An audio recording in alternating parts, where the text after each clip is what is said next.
پھر آپ کو اس کا پینشن بھی ملا, پروفٹ جو ہے وہ بھی ملا اور سود بھی ملا, تو پھر وہ آپ سود بھی نہیں لے سکتے اور پروفٹ بھی نہیں لے سکتے, خالی پینشن لے سکتے. تو آپ کو تھوڑا سا معلومات لینا پڑیں گی. آپ کیا کریں, آپ کے ای پی ایف او میں جو جنرل ہوتا ہے وہ جائز ہے, آپ کا جو ہے وہ لے لے اور سود جو ہے وہ چھوڑ دیں. آپ کا بھی لے سکتے ہو, جو آپ کا امپلائر ڈالتا ہے وہ بھی آپ کے لیے جائز ہوتا ہے, آپ لے لیں. تو پی ایف لینے میں, پینشن لینے میں کوئی مسئلہ نہیں ہے. اس کا جو سودی پارٹ ہے آپ کو نکالنا ہوگا, اور اگر انویسٹمنٹ کا پارٹ ہے تو آپ کو معلوم کرنا پڑے گا. اس کے لیے آپ کے ادارے کو بول سکتے ہیں مجھے پورٹو فولیو دیجیے اس کا, مطلب کہاں انویسٹمنٹ کیا اس کی ڈیٹیل دیجیے, وہ آپ کو پورا پورٹو فولیو دیتے, اتنے کمپنی میں کیا, یہ منافع اس سے آیا, وہ آیا, وہ آپ کو دیکھنا ہوگا. اور بھی اس میں کچھ پیچیدگیاں ہیں تو آپ یہاں کی کسی مفتی سے بات کریں, اس کو بتا کے مسئلہ وہ انشاءاللہ عزیز اور بہتر انداز سے مسئلے کو سمجھ کے جواب دے پائے گا. میں نے ایک جنرل جواب دیا. السلام علیکم. فیض سید صاحب سے میرا یہ سوال ہے, مڈل کلاس کا ایک آدمی, اس کی شادی ہوتی ہے, بچہ ہوتا ہے, یعنی کہ بدقسمتی سے بچہ بیمار ہوتا ہے, تو ہاسپٹل جب لے کے جاتے ہیں اس کو 4-5 لاکھ روپے کا خرچہ بتاتے ہیں بچے کے علاج کے لیے, اور اس ٹائم پہ کوئی بھی اس کی مدد کرنے کے لیے نہیں آتا, وہ انٹرسٹ لینا پڑتا ہے. ایسے ٹائم پہ ہم کیا کریں, بچے کی جان جانے دیں یا پھر انٹرسٹ پہ چلا سکتے ہیں؟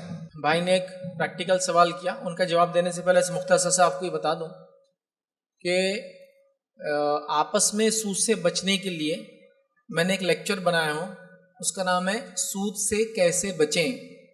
40 منٹ کا لیکچر ہے, آن لائن ہے موجود.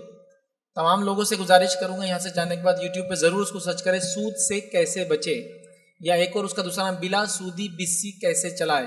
اس میں نے یہ بتایا ہے کہ پرماننٹلی الگ الگ بزنس گروپ کے اعتبار سے آپ لوگ اپنے آپ کو سود سے کیسے بچا سکتے ہیں. چونکہ میں نے حرمت کی بات کر دی, لیکن کیسے بچیں ابھی چونکہ ٹائم نہیں تھا بتا نہیں پایا, تو 40 منٹ کا ریکارڈڈ لیکچر ہے صرف سود سے بچنے کے لیے کیسے ہم سوسائٹی چلا سکتے ہیں. ضرور میں نے مختصر تو بتایا, یہاں 3 چیزیں ہیں, لیکن آپ اس کو ڈیٹیل میں دیکھیں. عورتیں خاص طور سے دیکھیں جو چٹی وغیرہ چلاتے ہیں, کہ جائز چٹی چلانے کا طریقہ بھی پورا اس میں نے ایکسپلین کیا ہوں, سنگ بچت گھٹ کا بھی اس میں پورا ایکسپلینیشن دیا ہوں. بہرحال بھائی نے ایک پریکٹیکل سوال کیا کہ ایک انسان ہے, وہ اس کا بچہ ہے اور وہ اچانک بیمار ہو جائے, 2-5 لاکھ کا خرچہ ہو جائے, تو اب کیا کرے.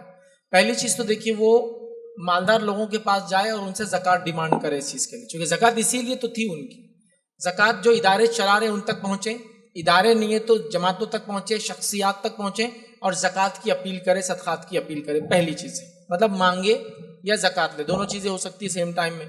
لیکن اگر وہ بھی پورا نہ کر پائے, جیسے آپ کا سوال ہے, مجبور ہو جائے آدمی, اب کیا کروں میں, کیسے میں کروں, اب میں تو مجبور ہو گیا فلاں ہے, اور آپ بول رہے کہ میں سودی قرض لوں کیا, تو سودی قرض لینے کے بدلے کچھ ایسی گورنمنٹ کی اسکیمز آلریڈی ہے جس اسکیم سے آپ یہ بینیفٹ اٹھا سکتے ہیں اگر آپ نے اس پر رجسٹر کیا ہے. تو میں گزارش کروں گا ایسی گورنمنٹ کی اسکیم جو ہماری جماعتیں اور NGOز ہیں لوگوں کو بتائے, جس میں ایک ہے پردھان منتری یوجنا, PMJ بولتے ہیں اس کو, PMJAY. یہ یوجنا کے اندر اگر آپ نے اپنے آپ کو رجسٹر کرا دیا, اس کا ID بنتا ہے آبھا ID بولتے ہیں اس کو. اگر آپ نے بنایا تو ہر سال آپ کو 5 لاکھ تک کا علاج مفت ملتا ہے گورنمنٹ کی طرف سے. یہ سینٹرل گورنمنٹ کی اسکیم ہے, اسٹیٹ گورنمنٹ کے سب کے الگ ہو. جیسے مہاراشٹر ہمارے پاس ہے جوتیبا پھولے, اس میں 3 لاکھ ملتے ہیں, اور اس سے ملتے 5, تو 8 لاکھ کا تو آپ کا انشورنس جیسا ہوگا گورنمنٹ سے. تو گورنمنٹ یہ اسکیمز دیتی ہے. لیکن مسئلہ کیا ہوتا ہے, ہم لوگ یہ کام کبھی نہیں کرتے ہیں. جب مجبور ہوتے تو بھاگتے ہیں, نہ آدھار بنا ہے نہ کچھ ہے, اس کو آدھار کارڈ لگتا ہے پھر بچے کا, تو پھر پریشان ہوتے ہیں. تو پہلا وہاں سود پہ جانے سے پہلے یہ طریقے بتا رہا ہوں جو گورنمنٹ سے آپ کو ہوتا ہے. چلو آپ یہ بھی نہیں کر پائے تو دوسری اور چیزیں ہوتی ہے, آپ کے کچھ ایسے گورنمنٹ کے ڈاکیومنٹس ہوتے ہیں یا اسکیمس ہوتی ہے, اس کے ساتھ آپ کا انشورنس پہلے سے آتا ہے نا. جیسے کہ کچھ بینکس کے ڈیبٹس کارڈس کے ساتھ انشورنسز آتے ہیں, کچھ گیس کے کنیکشنز کے ساتھ آپ کے انشورنس گورنمنٹ سے آتے ہیں, کچھ اور بھی ایسے بانڈس وغیرہ جو کمپلسری آپ کو سروسز میں لینا پڑتے ہیں, اس کے ساتھ بھی کچھ انشورنسز آتے ہیں جو آپ کو بتائے نہیں جاتے, ڈسکلوز نہیں ہوتا ہے. سود میں جانے سے اچھا وہ چیزیں لیا آپ چونکہ گورنمنٹ دیتی ہے اس کا پیسہ. ایک تو میں نے وہ اسکیمز بتا دیا آپ کو, اور یہ میں بات کر رہا ہوں مجبور انسان کی. جو بھائی کا سوال تھا پیسے نہیں ہے 5 لاکھ بچے کو خرچہ ہے, مرنے دے یا سود پہ پیسہ لے, تو سود پہ جانے سے پہلے میں یہ سب چیزیں بتا رہا ہوں جو آپ کر سکتے ہیں. سب یہ آپ کریں, مانگ لیا, زکوٰۃ مانگ لی, لوگوں سے عام مانگ لیا, یہ کر لیا, پھر یہ PMJ وغیرہ اسکیمز میں چلا گیا, اسکیمز کے بعد پھر سیکس لیول پہ یہ ایسی چیزیں تو وہ کیا. اس کے بعد پھر اگر وہ مجبور ہو جائے تو مجبوری کے اعتبار سے میں کہوں گا وہ علاقے کے مفتی صاحب کے پاس جائے اور پوری مجبوری بتائے, وہ آپ کو فوراً جواب دے دیں گے کیا کرنا ہے. عمومی جواب دینے سے بدلے میں خصوصی کر رہا ہوں, پوچھیں. عام طور سے کوئی کہے کہ کچھ بھی نہیں ہے, اپنا زیور بیچنے کو ہے, نہ گھر بیچنے کو ہے, کچھ نہیں, کیا کریں گے آدمی. تو پھر وہ تو ایک مجبوری ہے. تو آپ نے سوال کیا تھا جان بچائے یا مرنے تھا, تو جان بچانا پہلے ضروری ہے, مرنے آپ کسی کو ایسا نہیں دے سکتے. یاد رکھیں انشاءاللہ عزیز. بس یہ میں سمجھتا ہوں آخری سوال رہے گا ہمارا. جی, تو فرسٹ کوشچن یہ ہے کہ ایک پرسن کے پاس 4 لاکھ سم تھنگ ہے اور وہ کوئی فنکشن ہال میں انویسٹ کرنا چاہ رہے ہیں اور ان کو اس سے منتھلی فائدہ بینیفٹ آنے والا ہے, لیکن اگر ان کو ریٹریو کرنا ہے اپنا منی تو 3 یا 6 منتھس پہلے اگر وہ بتا دیں گے تو پھر ان کو وہ پیسہ مل جائے گا. اور سیکنڈ یہ ہے کہ جو بینک میں کام کرتے ہیں تو ان کی سیلری حلال یا حرام میں آتی ہے, پلیز کلیریفائی کر دیں. کسی نے ایک سوال کیا یہ کہ کوئی اگر کوئی انویسٹ کرتا ہے, چاہے وہ ہال میں کرے, بزنس میں کرے, کھیتی میں کرے, جانور میں کرے, کچھ بھی ہو سکتا ہے, انویسٹمنٹ کرتا ہے اور وہ اس کو بدلے میں کچھ اماؤنٹ دیتا ہے, لیکن اگر وہ ریٹرن مانگتے ہیں تو اس کا یہ ڈیمانڈ ہے سامنے والے کا کہ ایٹ لیسٹ 2, 3, 4 منتھ 6 منتھ پہلے بولنا تو میں نکالوں گا. تو پہلے تو کسی سے کنڈیشنل پیسہ لینا بالکل جائز ہے کہ آپ انویسٹمنٹ کریں گے تو اتنے دن تک پیسہ میں نہیں دوں گا, چونکہ ہر بزنس کی نوعیت الگ ہوتی ہے اور ڈالنے کے بعد اچانک نکالنا نہیں جا سکتا ہے. تو یہ کنڈیشن پہ اگر آپ دونوں پارٹیز ایگری ہے تو ایسے کنڈیشن پہ ڈالنے میں کوئی حرج نہیں کہ انویسٹمنٹ کرو, لیکن جب بھی واپس لوں گے 4-5 مہینے پہلے بولنا. دوسرا, اس کے اندر جو 4 لاکھ ڈالے گئے آپ کو پہلے طے کرنا پڑے گا کہ آپ کے بزنس کے اندر جو پارٹنر ہے کتنے فیصد کے پارٹنر ہے. فکس اماؤنٹ نہیں لے سکتے, وہ جائز نہیں ہے. تو مثال کے طور پہ بولیں گا میرے انکم کے آپ 2% کے پارٹنر ہے, چونکہ ہال بہت مہنگا ہوتا ہے نا, 4 لاکھ تو کچھ بھی نہیں اس کے لیے. 1% کے پارٹنر ہے اور جو کہ ہال کی انکم سمجھو 1 لاکھ ہے تو آپ کو 1,000 روپے ملیں گا مہینہ. اگر 2,000 روپے تو 2 لاکھ انکم ہوگی تو آپ کو 1% بولو 2,000 روپے مل جائیں گے. 1.5 لاکھ انکم ہوئی تو 1,500, مطلب پرسنٹیج طے ہے, اماؤنٹ ویری ہوں گی جو بھی ملے گا. بالکل یہ بھی جائز ہے, کوئی مسئلہ نہیں. اور اس سے پروفٹ اور لاس دونوں کے آپ مالک بنیں گے, 1% پروفٹ کے بنیں گے تو 1% لاس کے مالک بھی آپ بنیں گے. تو ایسے کنڈیشن پہ کہ اتنے وقت بعد آپ کا لاکنگ پیریڈ رہے گا, پیسے ملیں گے, جائز. اس کے بعد پرسنٹیج طے ہو جائے کتنا پروفٹ اینڈ لاس کا ہے, وہ بھی جائز. فکس اماؤنٹ کو دے کہ بھائی 4 لاکھ انویسٹ کر دو, 4,000 میں ہر مہینے تم کو دیتے رہوں گا, یہ جائز نہیں ہوں گا. ہاں ایسا جائز ہوگا کہ وہ کہیں میں 4,000 روپے مہینہ دے دوں گا, سال کے آخر میں حساب کریں گے, میرے طرف نکلا تو میں دے دوں گا, آپ کی طرف زیادہ دیا تو مجھے واپس دینا, تاکہ ایک آدمی کا گھر چل جائے نا. 4 دیتے رہ رہا, آخر میں حساب ہو رہا کہ 36,000 روپے ٹوٹل آپ کو واپس دینا پڑے گا, یا اگلے مہینوں میں نہیں دوں گا پھر, چونکہ آلریڈی آپ کا زیادہ میں دے چکا ہوں. کم ہیں گے تو بولیں گے چلو آپ نے ٹوٹل میرا انکم ہوئی 50,000, آپ کو میں آلریڈی 48,000 دے چکا ہوں, 4,000 2,000 آپ کے لیجیے, یہ سال کا حساب کمپلیٹ. تو یہاں فکس اماؤنٹ جو دی جا رہی ہے وہ پرسنٹیج میں دی جا رہی ہے, لیکن فکس اماؤنٹ کی شکل میں ریٹرن کر رہا ہے, آخر میں اس کا حساب ہونے والا ہے. تو یہاں یہ بھی پھر شکل جائز ہو جاتی ہے ادھر, ٹھیک ہے. دوسرا یہ تھا کہ بینکنگ وغیرہ میں یا سودی اکنامی جہاں رہتی ہے, یا سود پہ جو انسٹیٹیوشن چلتے ہیں وہاں کام کرنا جائز نہیں ہے. پھر وہ چونکہ بینک غیر سودی بھی ہوتے ہیں, یاد رکھیں ہمارے ملک میں نہیں ہے لیکن دوسرے ممالک میں ہوتے ہیں. تو بینک میں کام کرنا حرام نہیں ہے, سودی بینک میں کام کرنا, انشورنس کمپنی میں کام کرنا حرام نہیں ہے, سودی انشورنس کمپنی میں کام کرنا حرام. تو اگر سود ہے تو حرام ہے, سود نہیں ہے پھر کیا جا سکتا ہے. السلام علیکم. سود کے اوپر جو ہے پورے ٹاپک ٹچ کرے, مگر ایک رہ گئی, کیا ہے بولے تو شادی, آج جو شادی کرنا ہے تو بغیر سود کے کوئی شادی نہیں کر رہے, 10% سے ہوئے تو نکال کے شادی کر رہے. جب کر رہے تو اب سود کھانا حرام ہو گیا, وہ کھائے تو 40 دن نماز بھی نہیں ہوتی بول کے سن, پھر ایسے شادی میں جا کے اپن کھا لیے. سمجھو پہلی بات تو وہ سود سے کیسا بچنا, اور یہ کھا لیے, علماء بھی آ کے ویسے فنکشن میں اٹینڈ ہو رہے, پھر ان کے پیچھے اپن پڑھے تو بھی نماز ہوتی نہیں, ہماری ہوتی نہیں. تھوڑا اس کے اوپر بھی تھوڑا کلیئرٹی دیے تو اچھا رہتا. دیکھیے سب سے پہلی چیز تو یہ کہ اسلام میں نکاح سب سے سستا اور سب سے آسان کام ہے, بلکہ حدیث میں تو یہ الفاظ ہے سب سے بہترین نکاح وہ ہے جو آسانی کے ساتھ ہو, مالی اعتبار سے, اور وہ اس اعتبار سے کہ اس زمانے میں عورتیں مہر بہت لیا کرتی تھی, ان سے کہا گیا کہ کم مہر لیا کرو لڑکوں سے, شادیاں نہیں ہوتی تھی اس کی وجہ سے. آپ کو پتہ ہے آج بھی عرب کے علاقے میں اگر لڑکی کی شادی ہے تو لڑکا پورا خلاش ہو جاتا مہر دیتے دیتے, اتنا زیادہ لیتے, جیسے جہیز کا ظلم ہے وہاں مہر کا ظلم چالو رہتا ہے, ٹھیک ہے. تو بہرحال سب سے آسان نکاح اللہ کے رسول وہ ہے جس سے مہر کم ہو. کیوں کہا مہر؟ اس لیے کہ مہر کا خرچہ بہت ہوتا تھا اس زمانے میں. آج بولیں گے ہم نے جہیز کا کر دیا, پھر وہ کیا ہال کا خرچہ ہے, پھر وہ 50 کھانوں کا خرچہ ہے, اور 10 پروگرامز پہلے اور 5 پروگرام بعد میں شادی کی اس کا خرچہ. تو یہ تو ہم نے اپنے اوپر ظلم کیا. ظلم کر کے اگر ہم سود پہ پیسہ لے کے کر رہے ہیں تو یہ تو ظلم پر ڈبل ظلم کیا, دنیا بھی برباد کیا, آخرت برباد کی. تو شادی کو پیسہ نہیں لگتا ہے, کیونکہ ابھی شادی ٹاپک نہیں تھا تو اب میں اس میں ڈیٹیل بھی نہیں جاؤں گا, میرا آلریڈی ریکارڈڈ لیکچر ہے. اب بھائی کا ایک سوال تھا اسی سے جو ہے کنٹینیو. اب جو لوگ سود پر پیسہ لے رہے ہیں اور شادی کر رہے ہیں تو میرا وہاں کھانا کیسا ہے؟ دیکھیے اگر آپ کو معلوم ہے تو آپ وہاں مت جائیے, لیکن خالی آپ گیس کر رہے ہیں اس نے لیا ہوں گا, تو گیس کرنے کی بنیاد پر میں کسی کے انکم کو حلال حرام ڈکلیئر نہیں کر سکتا ہوں, اندازن نہیں. جیسا آپ میرے سامنے آئے تو میں بولوں گا آپ اچھے انسان ہیں, آپ نیک انسان ہیں, جب تک کہ آپ کی برائی میرے سامنے نہ آئے آپ اچھے انسان ہیں. تو لہٰذا میں اس کو وہ نہیں کر سکتا. اس کا وبال کس پہ ہوں گا؟ مثال کے طور پہ ایک آدمی نے سود پہ کوئی چیز لیا اور وہ آپ کو کوئی چیز کھلا رہا ہے, وہ آپ کو سود نہیں کھلا رہا ہے, اس نے سود لیا, وہ گناہ اس کا ہے. آپ نے جو کھایا وہ اس میں آپ مبتلا نہیں تھے. چونکہ اگر ایسا ہم سوچیں کہ اس کی یہ وجہ سے اس نے کھایا تو یہ بھی سود میں آ گیا, امام صاحب بھی آ گئے, تو دنیا میں ساری چیز ایسی چلتی ہے. جیسا میں ایک ایگزامپل دے کے سمجھاتا ہوں. میری ہی کرانے کی دکان, میری کرانے کی دکان پہ ایک شخص آیا جس کی شراب سے انکم ہوتی ہے اور مجھ سے کچھ خرید رہا, تو کیا میں اس کو بیچوں گا یا نہیں بیچوں گا؟ میں بیچ سکتا ہوں, چونکہ میری ڈیلنگ حلال ہے اس سے. اس نے کہاں سے لایا؟ میرا لینا دینا اس سے نہیں ہے اب تک. میری ڈیلنگ کیا ہے؟ اس نے بولا بسکٹ کا پیکٹ دیجئے, پانی دیجئے, سافٹ ڈرنک دیجئے, کولڈ ڈرنک, میں نے دے دیا اس کو. میں نے کوئی اعلان بھی نہیں کر کے رکھا کہ شراب کی کمپنی والے میرے پاس آ کے لے جاؤ 10% ڈسکاؤنٹ دوں گا. تو اس میں جو ہے اس کی ڈیلنگ آپ دیکھیے, وہ دونوں کا معاملہ ہے. تو اس کی کمپنی سے جو کما رہا ہے وہ اس کے لیے حرام ہوا, میرے سے جب خریدیں گا تو میرا حرام نہیں ہوتا. تو لہٰذا اس نے جو لیا سود پر, ہاں کوئی آپ ایسا اگر سوال کرے, آدمی سود پر بزنس کرتا ہے, اس سے کماتا ہے اور وہ آپ کو دعوت دے, پھر نہیں جانا چاہیے آپ نے. لینے والے کا مسئلہ الگ ہوا, اور جو سود پہ انکم ہے, جیسا میری انکم ہی حرام ہے اور میں آپ کو دعوت دوں, پھر آپ آ نہیں سکتے. میری انکم حرام نہیں ہے. اب کیا کیا اس نے؟ ظلم کیا اپنے نفس سے سودی خرچ لے کے. تو یہاں میرے لیے مسئلہ نہیں, چونکہ میں اس میں مبتلا نہیں ہوں اور میرا کوئی آپ کے اس سے لینا دینا نہیں. اس چیز کو ہم کو سمجھنا ہوگا. دیکھیں توحید ہی اصل بنیاد ہے نا جنت میں جانے کی. چاہے کتنے بھی گناہ کرو بعد کی جنت میں جانا ہی ہے. اگر وہ شرک میں نہیں مرا تو اس کی جہنم ہے. تو انٹرسٹ اور احکامات حلال حرام تو توحید کے بعد ہی آتے. تو شرک کے متعلق کچھ بتائیے جو عام ہو چکا ہے, جیسے دل کا جانا, تعویذ کا استعمال کرنا وغیرہ. اس کے بارے میں کوئی بات کرتے کیونکہ لوگ افیکٹ ہو جاتے ہیں, لوگ کیا بولتے ہیں, لوگ کیا بولتے ہیں. جی میں سمجھ گیا, ایک اچھی بات آپ نے کی, لیکن اب وہی ہے کہ مجھے یہ بولا گیا تھا کہ موضوع پر جو چیزیں ہیں وہ دوں, لیکن میں یہاں ایک سلوشن ایک بات کہتے ہوئے جاؤں گا, کیونکہ وہ چیز اب میں اگر بولوں گا تو یہاں سے پھر ایک نیا لیکچر چالو ہو جائیں گا. آپ کیا کیجئے, یوٹیوب پر ہمارا چینل ہے IRC TV, یا آپ چینل پہ نہ بھی جائے تو آپ صرف ایسے سرچ کیجئے توحید اور شرک میرے نام سے. میں نے توحید اور شرک پہ 35 لیکچر کی سیریز ریکارڈ کی ہے, ہر لیکچر 1 گھنٹے سے زیادہ کا ہے.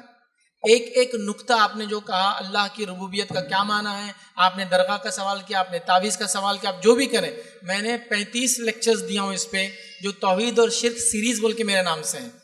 ٹھیک ہے, آپ اس کو دیکھیں. اور سب لوگ جو آئیں, گزارش کروں گا آپ گھر جا کر ضرور, میں نے ایک سیلف ہیلپ گروپ کا بولا, چونکہ بہن نے یہ سوال کر لیا تو میں کہوں گا توحید اور شرک میرے نام سے ڈالیے, ایڈوکیٹ فیض سے توحید اور شرک, پوری سیریز لیکچر 1 سے لے کر پورے انشاءاللہ عزیز آپ جو ہے 35 تک دیکھیے, انشاءاللہ عزیز ساری چیزیں کلیئر ہو جائیں گی. چونکہ اتنے چھوٹے سے وقت میں توحید جیسے ایک عنوان پر بات کرنا میرے لیے مشکل ہی نہیں, محال ہے, اور ابھی ہمارے پاس وقت بھی نہیں ہے. اسی پہ اپنی بات کو ہم ختم کریں گے. وآخر دعوانا الحمدللہ رب العالمین, سبحان ربک رب العزۃ عما یصفون وسلام علی المرسلین والحمد للہ رب العالمین.